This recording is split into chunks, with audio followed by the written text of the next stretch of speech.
네, 안녕하십니까? 현인베스트먼트 강지현 대표입니다. 오늘 현대로템 한번 보도록 하죠. 현대로템이 오늘 5.8%라는 하락으로 마감이 되었습니다. 이슈가 있었죠.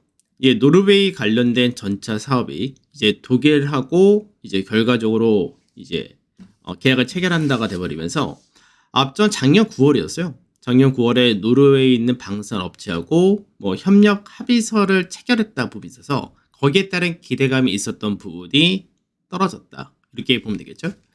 그래서 최근 들어서 시장에서 이제 현대로템 같은 경우는 사실 급등락을 좀 보이는 그런 모습도 있었는데 이때는 결국 실적이었던 거죠. 그래서 실적을 놓고 이야기한다 했을 때는 이 현대로템이 현재 주가가 비싸다 이렇게는 얘기할 수 없습니다.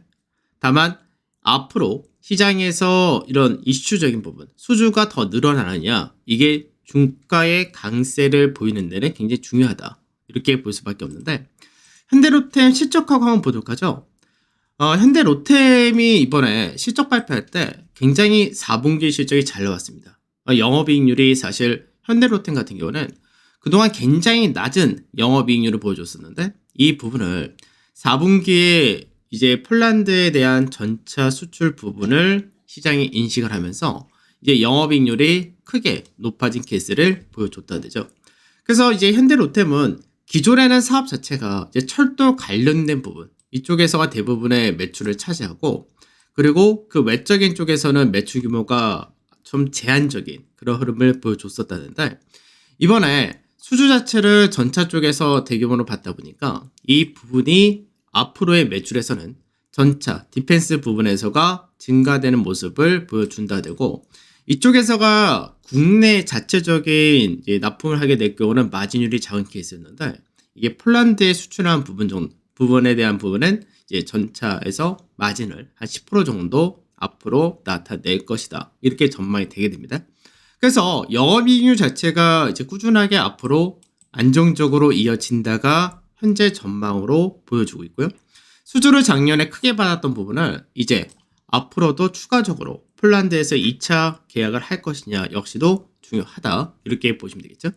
그러면 수주 산업이기 때문에 수주를 받을 만큼 실적의 안정성이 나타날 수밖에 없는데 이 부분이 현대로템의 영업이익률 자체를 개선시켰기 때문에 앞으로는 매출의 증가와 안정적인 영업이익률이 앞으로의 실적을 끌고 갈 가능성이 높다가 될 겁니다.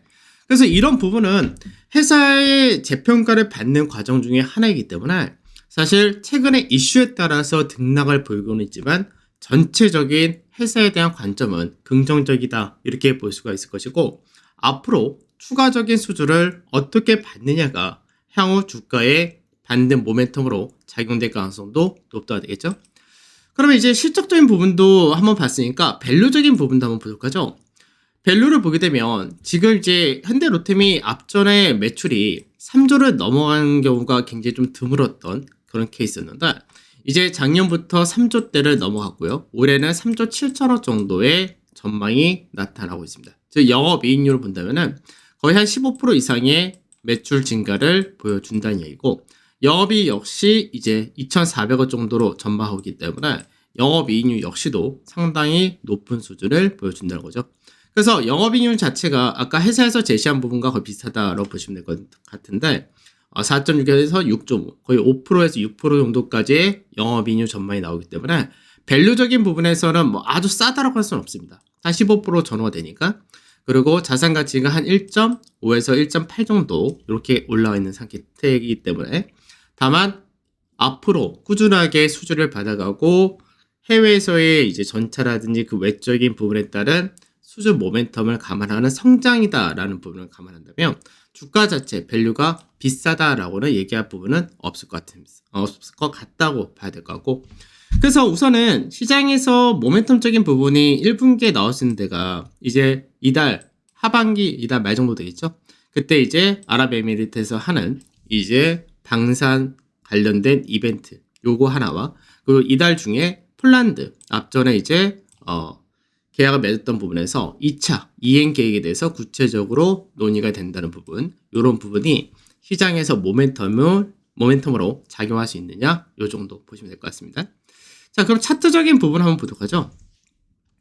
차트적인 부분을 보면은 이제 현대 로템이 앞전에 외국인과 기관이 사실 굉장히 많이 샀던 그런 케이스인데 꾸준히 이제 매수세를 보이다가 뭐 아까 얘기했었던 실적이라든지 수주 잔고라든지 이런 거를 본다면은 앞으로 재평가를 충분히 받을 수 있는 그런 요인이기 때문에 계속해서 사는 모습을 보여줬었는데 요 구간대가 현대차가 실적을 발표한 날이었습니다. 근데 현대차 실적에서 기타 이익이란 부분이 예상보다 높게 나왔다가 되면서 이 부분이 현대 로템이 아니냐 이런 식으로 주가가 선방했던 그런 케이스였고 실제로 실적 발표를 하면서 차익 실현이 떨어졌다가 된 케이스죠. 다만 실적 내용이라든지 여러 가지 영업이익률 이런 것들을 보게 되니까 충분히 주가가 재평가 받을 수 있는 영역이다 이렇게 판단했던 부분이 오늘 이슈로 인해서 하락했다가 되는 거고 공매도가 단기간에 좀 형성이 되었다가 되겠죠.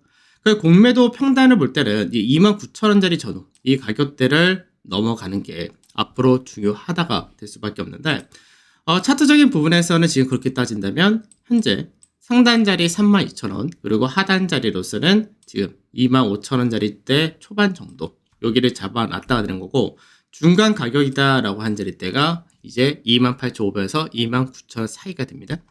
그러면 우선은 현대 로템 같은 경우는 전체적으로 볼 때는 요 가격대 요 추세 라인대를 지켜내느냐 요게 중요한데 요 추세 라인대를 지켜지면서 어느 정도 단기적으로 위에서 매물을 만들기 때문에 여기서 이런 그림으로 갔다면은 상당히 좋은 케이스였는데 이제 여기서 이렇게 내려왔다가 되기 때문에 여기서 지지를 밟고 가는 과정이 나올 수 있느냐 이게 앞으로 중요하다고 보시면 되고 충분히 이제 어느 정도 소화를 하고 난 다음에는 모멘텀적인 부분이 들어온다면은 다시 한번 직전의 고가 라인대를 돌파하는 과정도 충분히 가능한 종목이다. 이렇게 관점을 가지고 있습니다. 다만 이제 이슈에 따라서 너무 민감하게 시장에서 대응한다는 부분은 사실 그렇게 썩 좋은 케이스는 아닌데 나중에 수주가 추가적으로 들어오느냐가 제일 중요하긴 중요하다 정도 보시면서 가시면 될 것 같습니다.